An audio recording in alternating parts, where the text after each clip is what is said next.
Hey you, it's me. And I was perusing the internet today.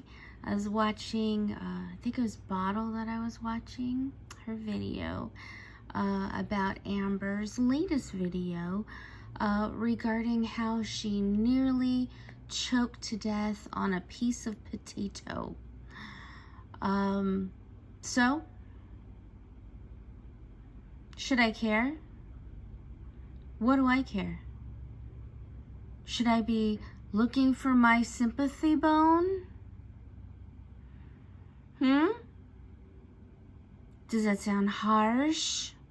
You know, a heart attack that isn't created by the person, that's scary too, and people see their lives flash before them, and sometimes they just completely go out, and luckily, sometimes they wake up again.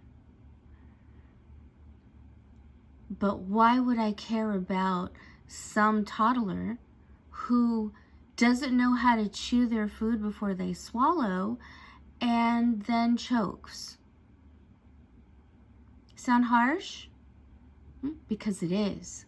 Because if I really felt like that, then I would be a thoughtless, inconsiderate, entitled, immature jerk. to put it nicely. Amber, what do you think of that? Huh? You get into some controversy, people start to dislike you because you're cruel to a couple subscribers who wanted to do something nice for you on Easter, and then you yell at them and throw their gift away, even though it costs somewhere between $80 to $100. So now you have to be a victim. So something that happened a month ago that, oh no, I didn't want to tell anybody. Now you're going to tell it, because then people are going to feel sorry for you. Just like how you felt sorry for Narc Alert, correct? What if people actually gave you that same thing, that same nastiness? I don't care. Would you like that, Amber? Would you like me? Oh, I'm looking for my sympathy bone. Oh, I'm sorry. No, I don't care. Why should I care about you choking? And here's the most interesting part about the video, because I think I watched most of it, if not all of it in its entirety.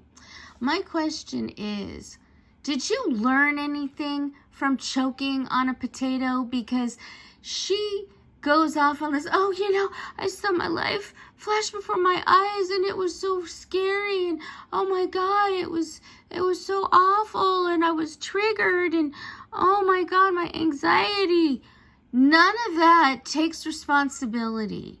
None of that says, okay, that scared the crap out of me, and so this is how I'm going to try to change going forward. This is what I'm going to do differently, because that sucked, and I could have died over choking on a piece of potato.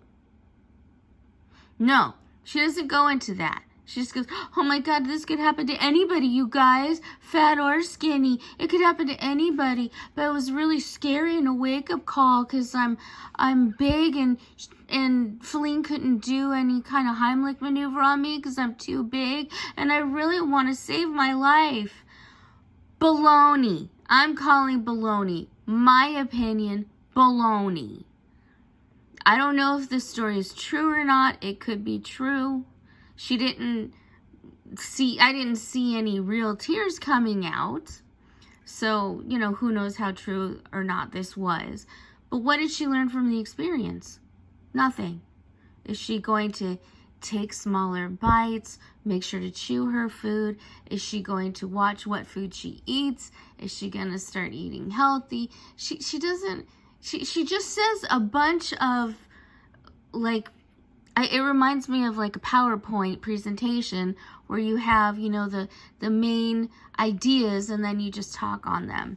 That's what it sounds like. Every time something happens that's really traumatizing, she goes into the same old spiel over and over and over again. Instead of actually learning from the experience, I'm waiting for her. Is she going to blame it on the food she was eating? Oh, they didn't cut the potatoes small enough, and that's why she choked. Is she going to sue the restaurant? I mean, seriously, she takes no responsibility for anything. She talks on all these talking points, but is she ever going to change? Is she ever going to do anything about it? I mean, what has she shown so far? Nothing. Nothing. She's still arrogant. She's still nasty. And then when she gets called out, it's fat phobia. Oh, they don't like me because I'm fat. We could care less, Amber, about your weight. What we care is about how cruel and nasty you are to other people. That's what we care about. We care about you walking down to a gravesite of a little girl who was killed with Destiny, by the way, Destiny era, and laughing and dancing and listening to music and being silly the whole time. That you're going to a grave to a little girl. That's what we care about. Yelling at a woman who that day just got out of surgery trying to save her life from cancer that you also had. And we have to feel sorry for you because you had cancer, but you yell at a woman who just had an operation to try to save her life, and unfortunately, it didn't.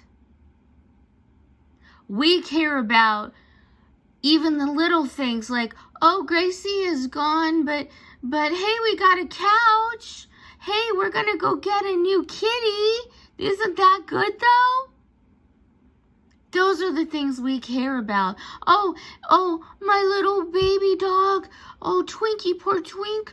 Oh, she was shaking and crying because she was in so much pain. And then I decided to go out to eat with my friends. Those are the things that we care about, Amber. The bad behavior. And yet,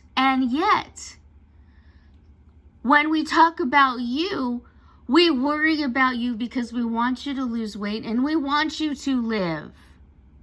And how do you thank us? By blaming it all on us. It's not you. Oh, little Amber's just a victim. Oh, she had she had drug addict parents. So, a lot of people have drug addict parents, and they're not nasty to other people. They don't use it as an excuse. Now, I'm not saying you can just get over it. I had a horrendous childhood myself, and it has messed me up in a lot of ways, that probably will never be cured. But I do my best to try to acknowledge it and not harm other people. You don't even have that realization that you harm other people, that people are victimized by you. When you said, oh, I don't care because some woman had a heart attack. Well, okay, I don't care that you almost choked and died. What do I care? So what? Don't learn anything from it. Do it again. Maybe Feline won't be there. Maybe she will. But it's all up to you, Amber. It's all up to you. Your behavior is so disgusting and vile that when something happens to you now, it's really hard to care. It's really hard to feel sorry for you. You couldn't even feel sorry for yourself and cry a tear for yourself. And, maybe you'll come back and do that later. Who knows? I'm sure you'll do something in order to save your life because you don't want to die. God, how many times have we heard that? I probably couldn't even count it on both hands because you want to save yourself so often and yet you do nothing. Nothing. I want to care And deep down inside, I do. I don't want you to get hurt. I don't want you to die. I don't want you to choke to death. And yet, when I get that little tiny bit of emotion that says, oh my goodness, I hope she's okay, then you do something so shitty to somebody else. It makes it really difficult to care at all. And you know who did that, Amber? You did. You did that. No one else. That's all I got to say.